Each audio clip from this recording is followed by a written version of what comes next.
Ano ang sakramento ng kasal? Ang sakramento ng kasal ay tinatag ni Kristo bilang larawan ng pag-ibig niya sa kanyang kabiyak ng puso, ang Santa Iglesia Katolika. Galing sa puso ni Jesus ang Santa Iglesia Katolika.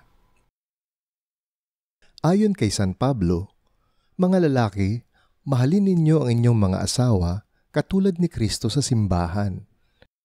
Dakila nga ang hiwaga na ito. Ngunit sinasabi ko ito nang may kaugnayan kay Kristo at sa simbahan. Kung paano minahal ni Kristo ang iglesia na puno ng sakripisyo at paglilingkod, ganun din dapat ang pagmamahal ng mag-asawa sa isa't isa. Si Kristo ang bukal at rurok ng buhay mag-asawa at mag-anak. Sa marriage triangle, habang lalong napapalapit ang mag-asawa kay Jesus, lalo silang napapalapit sa isa't isa. Ang sakramento ng kasal ay ang tawag ni Kristo sa lalaki at babae upang maging larawan ng kanyang mabungang pag-ibig. Ang sakramento ng kasal ay isang tipanan sa harap ng Diyos ng lalaki at babae na umiibig sa isa't isa. Binabasbasan ng Diyos ang tipan na ito. Ang sakramento ng kasal ay naggagawad ng nagpapabanal na grasya upang manatili ang mag-asawa sa pag-ibig at katapatan habang buhay. Ang sakramento ng kasal ay nagbubuklod sa dalawa, babae at lalaki, upang maging isa habang buhay. Ang sakramento ng kasal ay may layunin na maging mabunga sa panganganak mula sa kanilang pakikiisa. Magkaiba ang sakramento ng kasal at ang kasal sa sibil. Ang kasal sa sibil ay kulang sa nagpapabanal na grasya mula kay Kristo. Sino ang ministro sa sakramento ng kasal? Ayon sa Katekismo ng Simbahang Katolika, ang mag-asawa ang siyang mga ministro ng kasal. Bakit sila at hindi ang pari o obispo o diakono ang tunay na ministro ng kasal tulad sa ibang sakramento? Ito'y dahil ang kasal ay isang tipan o covenant. Napakahalaga na malaya nilang ipagkakalob ang kanilang buong pagkatao sa isa't isa. Ang malayang pahintulot na ito ang magbubuklod sa isa't isa upang matupad ang kanilang pagiging isang dibdib, isang laman. Ang malayang pagpapahayag o free consent ng ikakasal ay kailangan para maituring na ganap ang isang kasal. Kaya kung wala ito, walang bisa ang kasal. Hindi tunay ang nangyaring kasal sa mata ng Diyos at ng simbahan. Ang basbas ng Simbahang Katolika ang susi para maging sakramento ang kasal. Ito'y binibigay ng obispo, pari o diakono bilang saksi ng simbahan. Bilang saksi, tinatanggap ng pari ang malayang pagpapahayag ng mag-asawa sa ngalan ng simbahan. Pangkaraniwang ginaganap ito sa loob ng Santa Misa. Sa ganitong paraan, natatanggap ng mag-asawa ang Espiritu Santo kasama ang pagmamahal ni Kristo at ng buong simbahan. Walang sawang pagtitibayin ng Espiritu Santo ang kanilang pagmamahalan at katapatan sa isa't isa. Ganyan ang sakramento ng kasal. Ano ang kaibahan ng kontrata sa tipan? Sa kontrata, tayo ay nagpapalitan ng bagay o serbisyo. Halimbawa, kapag nagpagawa ng bahay, umuutang sa bangko, nagsisimula ng trabaho at iba pa. Ang kontrata ay isang kasunduang nakasulat at nagsasaad kung ano ang mga pangako ng magkabilang panig sa isa't isa. Kapag ang pangako ng bawat panig ay natupad na, ang kontrata ay tapos na. Pag ikinakasal, tayo ay pumipirma din sa isang kontrata, ang marriage contract. Ngunit ang sakramento ng kasal ay hindi lamang kontrata. Ito ay isang tipan. Isang kasunduan din, ngunit ito ay palitan ng pagkatao sa harap ng Diyos at walang katapusan. Sa tipan ng kasal, ang babae at lalaki ay nangangakong magkaroon ng mabungang pagsasama habang buhay, sa hirap at ginhawa, at kung saan ang pisikal na pakikipag-ugnayan ay magaganap.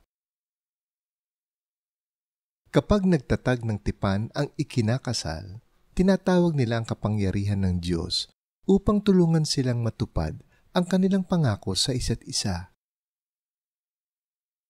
Sa ilang mag-asawa, hindi seryoso ang tipan ng kanilang kasal at naghihiwalay na lamang kapag hindi magkasundo. Ngunit sa Diyos, ang tipan ay napakahalaga. Lahat ng kanyang tipan, mula pa kay Adan at Eva, ay tinutupad niya. Sinabi ni Jesus, iiwan ng lalaki ang kanyang ama't ina at magsasama sila ng kanyang asawa, at sila'y magiging isa. Hindi na sila tatawaging dalawa, kundi isa. Kaya't ang pinagsama ng Diyos ay huwag paghihiwalayin ng sinuman. Ayon pa rin kay Jesus, noong una pa man, hindi pinapayagan ng diborsyo. Dahil dito, hindi sumasang-ayon ng simbahang Katolika sa diborsyo.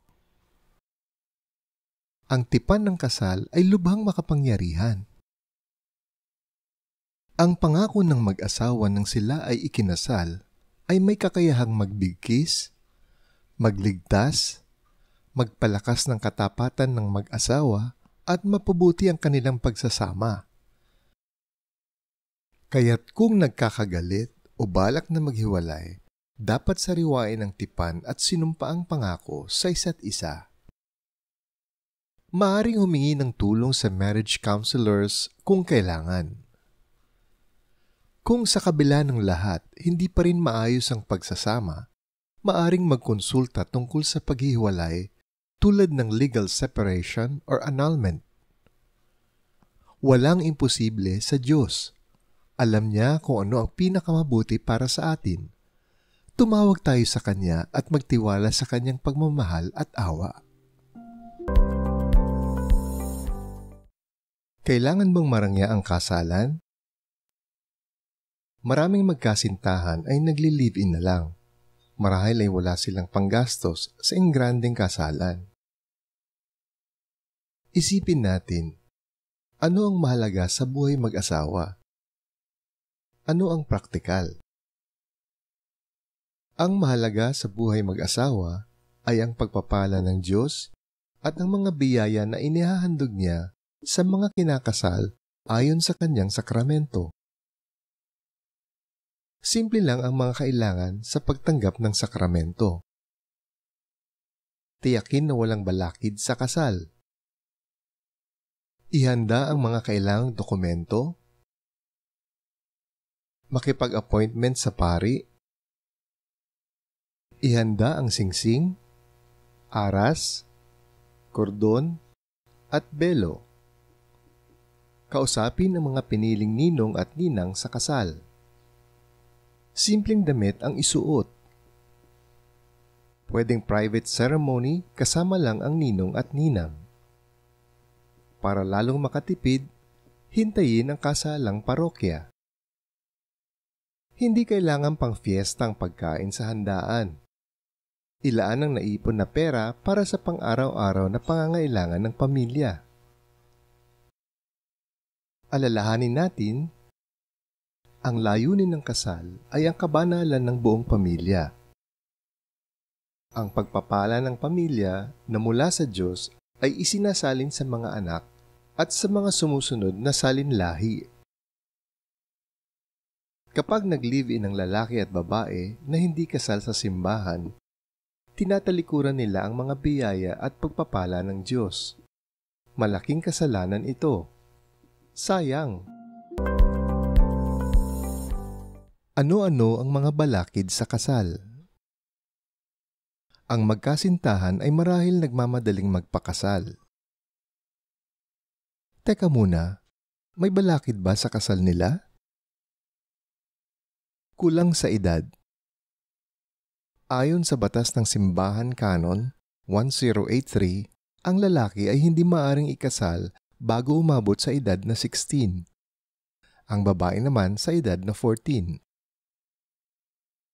Sa Pilipinas, ayon sa Republic Act 6809, an act lowering the age of majority from 21 to 18, maaari lamang ikasal kung sila ay nasa edad na 18. Krimen. Hindi kailanman mapapahintulutan ang pag-iisang dibdib ng dalawa kung ang ikakasal ay pumatay ng asawa upang magpakasal sa iba. Hiwalay ngunit kasal pa.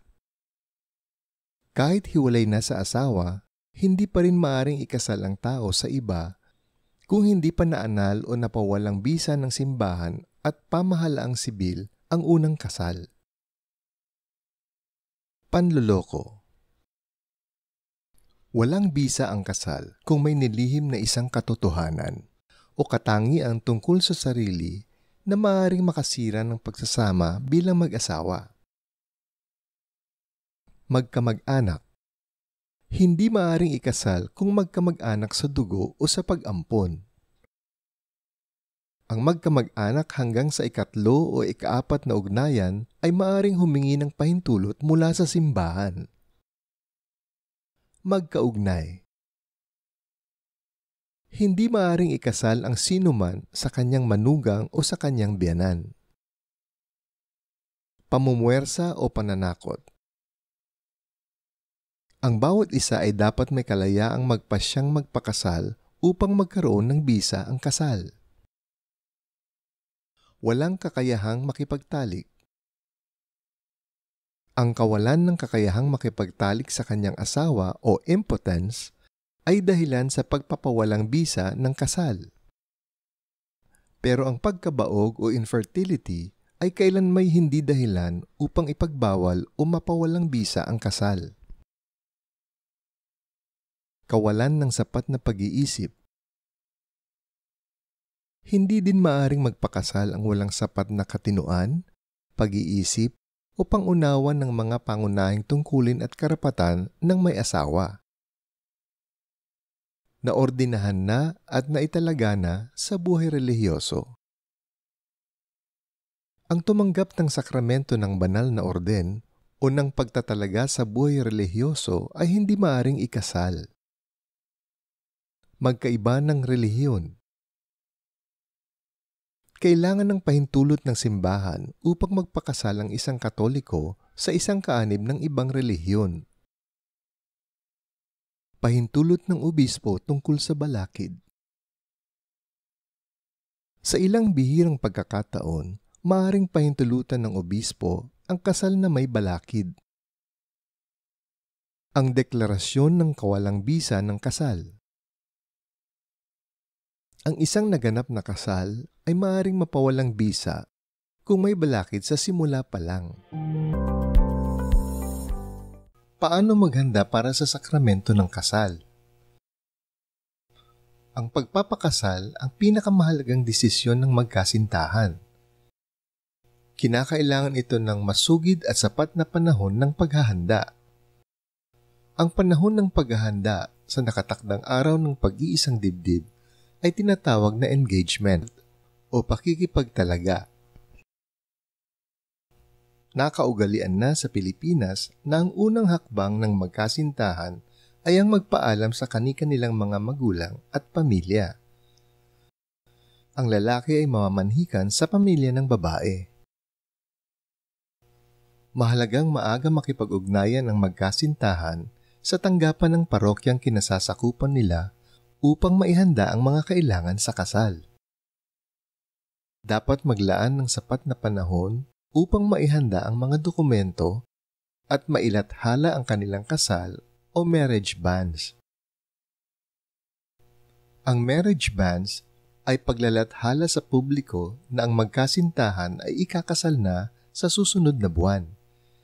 Ito ay nilalathala sa bulletin board ng simbahan o binabasa pagkatapos ng misa sa loob ng 3 sunod-sunod na linggo bago ang nakatakdang kasal. Kung may balakid ang ikakasal, ang sambayanan ay may tungkulin na ipagbigay alam sa kura paroko bago ganapin ang kasal. Ihanda ang mga sumusunod na dokumento. Katunayan ng binyag o baptismal certificate. Ito ay hinihiling sa tanggapan ng parokya kung saan sila bininyagan. Katunayan ng kumpil o certificate of confirmation. Ito ay hinihiling sa tanggapan ng parokya kung saan sila ay nakumpilan. Kung hindi pa sila nakumpilan, kailangan nilang magpakumpil. Lisensya ng kasal o marriage license. Ito ay hinihiling sa tanggapan ng civil registrar ng munisipyo o siyudad kung saan sila ikakasal. Kung sila ay kasal na sa sibil, dapat silang magsumite ng notaryadong kopya ng kanilang marriage contract. Katunayan ng pagdalo ng pre-K na seminar na itinakda ng parokya. Kung sila ay dadalo sa ibang parokya, kinakailangan nilang humingi ng certificate of attendance.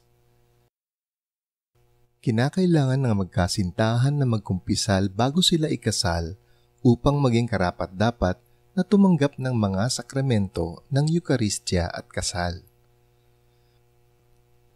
Mahalaga ang pagdalo sa canonical interview ng kura paroko o ng pari na magkakasal sa kanila. Ito ay opisyal na pagsusuri na ginagawa ng kura paroko sa mga ikakasal upang malaman kung sila ay nararapat at handa nang pumasok sa buhay may asawa.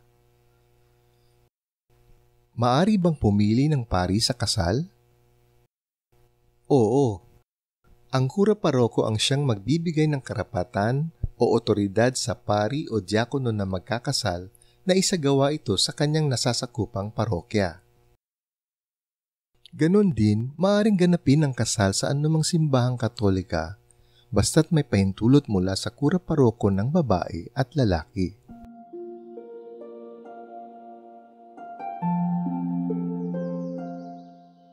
Pagninilay para sa ikakasal. Sa paghahanda sa sakramento ng kasal, paano ko pinahahalagahan ang pre-K na seminar, pakikipanayam sa mga ikakasal, canonical interview, kumpisal.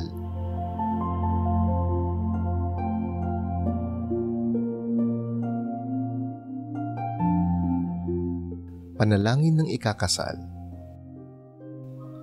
Panginoon, tulungan mo po kaming ihanda ang aming sarili, hindi lamang para sa araw ng kasal, kundi sa panghabang buhay. Amen.